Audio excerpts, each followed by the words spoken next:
Today, we are going to discuss three top sectors in India that are most likely to provide excellent returns.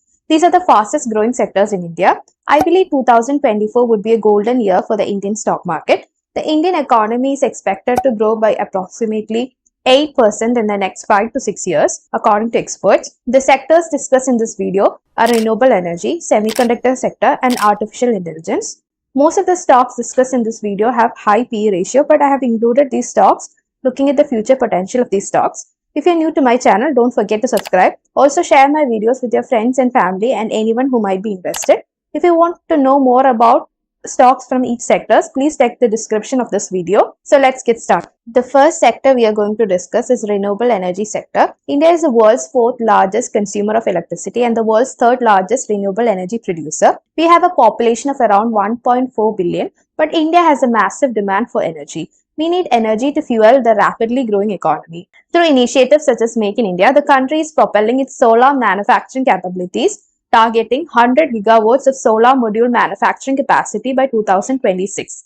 India aims to achieve net zero emissions by 2070 and has set a target to reduce the carbon intensity of the nation's economy by less than 45% by the end of the decade. India's green hydrogen mission has a target of producing 5 million tons of green hydrogen by 2030. If you want to know more about green hydrogen stock, check the link in the description. In this video, I'm only going to discuss about 2 renewable energy stocks. If you want more stocks, check my renewable energy or solar energy stocks video given in the description.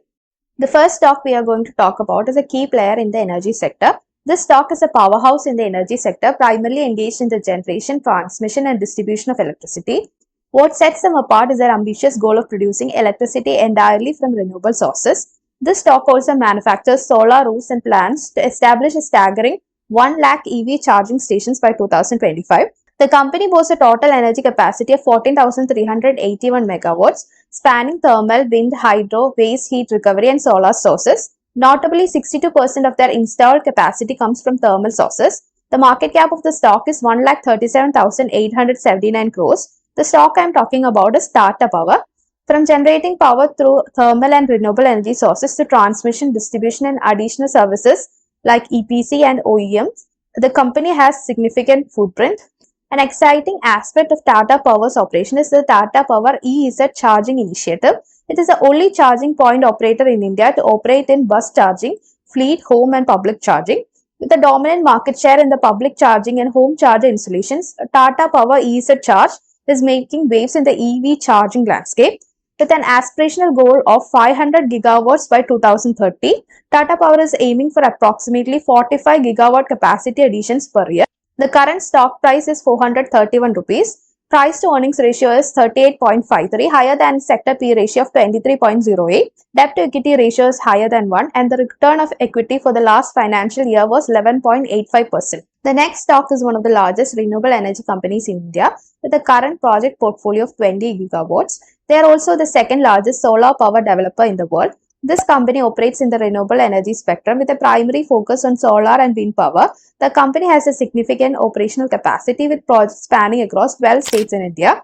This company has recognized the potential and growth opportunities in the green energy sector early on. The company operates Kaumuti Solar Power Project, one of the largest solar plants in the world. The market cap of the stock is 2,87,637 crores. The stock I am talking about is Adani Green Energy. Adani Group is already the largest renewable energy producer and also for the green hydrogen project.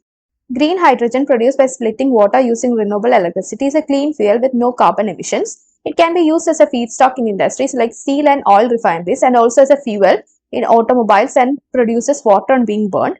Adani Green Energy is building world's largest hybrid renewable energy park. So this company's contributions play a major role in India's efforts to meet its renewable energy targets and to reduce the carbon emissions. The current stock price is 1,815 rupees. Price to earnings ratio is 197.38, higher than sector P ratio of 23.08. Debt to equity ratio is higher than 1. So the return of equity for the last financial year was 18.40%. The next sector we are going to discuss is semiconductor sector. India relies entirely on imports from semiconductors, mainly from Taiwan, China, Korea, and Vietnam.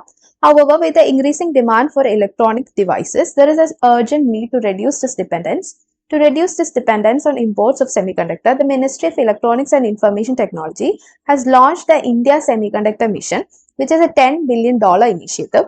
This includes incentives for manufacturing and design-linked incentive scheme to support the semiconductor startups. Additionally, the government's Make in India initiative and the product-linked incentives, the PLI scheme, offers incentives to establish semiconductor manufacturing facilities in India.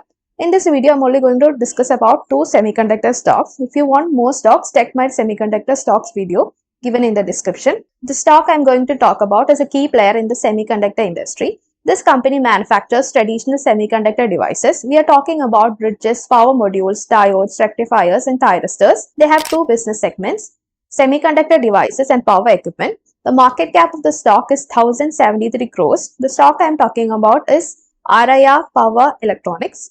Looking at the revenue mix, semiconductor devices accounted for 47% of their revenue. Power rectifier assemblies saw a significant jump to 30%, indicating a dynamic shift in their product focus. Being the only private sector company to manufacture semiconductor devices from the diffusion stage gives them a unique edge.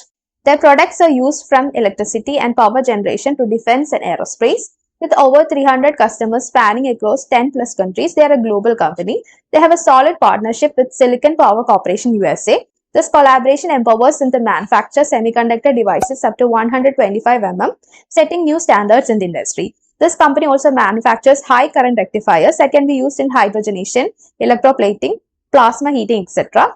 Various government policies such as Atmanirbhar Bharat, the launching of a semiconductor policy, and the curb on imports are all positive developments that benefited this company. The current stock price is 1,489 rupees. Price to earnings ratio is 190.27, higher than sector P ratio of 82.37.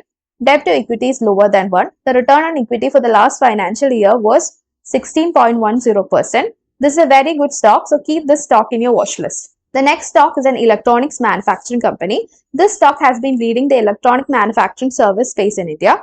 This stock is behind some of India's most innovative consumer durables, lighting, and mobile phone solutions.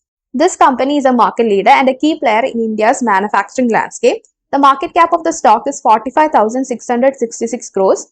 The stock I'm talking about is Dixon Technology. With focus on manufacturing electronic components and leveraging government incentives, the Dixon is all set to capitalize on the semiconductor boom. Dixon Technologies operates across various segments from LED TVs to mobile phones, lighting products, and even the medical equipment. Their extensive range covers everything from consumer electronics to security systems. Dixon Technologies is India's largest homegrown design-focused solutions company. Dixon Technologies recently invested in its subsidiary Paget Electronics, which currently opened a large smartphone factory in northern India and began producing Xiaomi smartphones. Dixon has 17 manufacturing units in India. The company's subsidiary Paget Electronics has won a contract from Lenovo to manufacture its laptops and notebooks under the IT Hardware Product Linked Incentives 2.0 scheme. There are news reports that suggest that Google might be in talks with Dixon for manufacturing smartphones as well. This company's Make in India phones are used not only to cater to the domestic market but globally as well. This is a big development for the company and the country. The current stock price is 7,633 rupees. Price to earnings ratio is 129.30, which is higher than sector P ratio of 82.34. Debt to equity ratio is lower than 1. Return on equity for the last financial year was 21.28%. The potential for this stock is immense, and keep this stock in your watch list. The next sector we are going to discuss is the artificial intelligence or AI sector. In India, the AI industry is rapidly evolving, with several companies leveraging AI technologies for various applications, from healthcare and finance to retail and manufacturing. Artificial intelligence is becoming increasingly popular among Indian companies as a tool to improve the business outcomes. AI offers many opportunities to help people work better and improve their lives. It is used in various ways to change how businesses operate. AI is useful in many sectors like education, agriculture, and healthcare.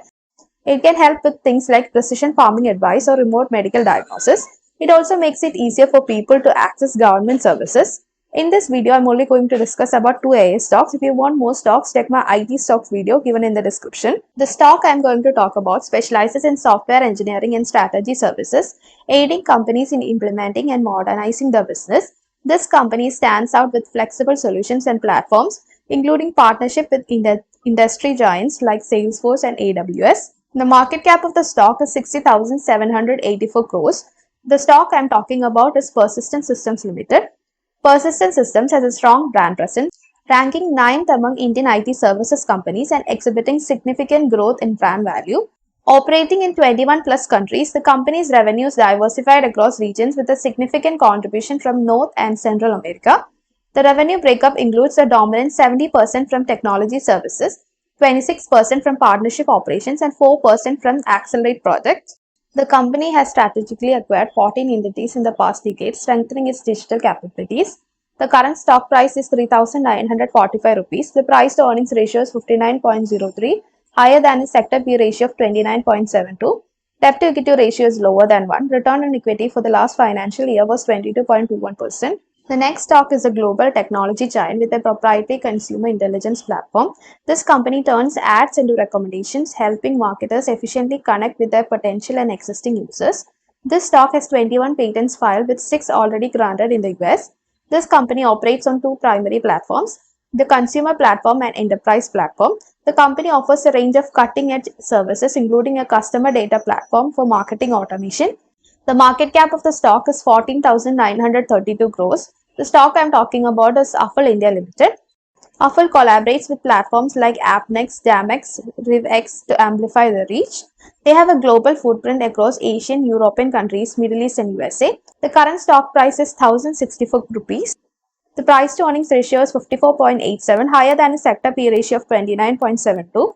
Debt to equity ratio is lower than 1. Return on equity for the last financial year was 16.59%.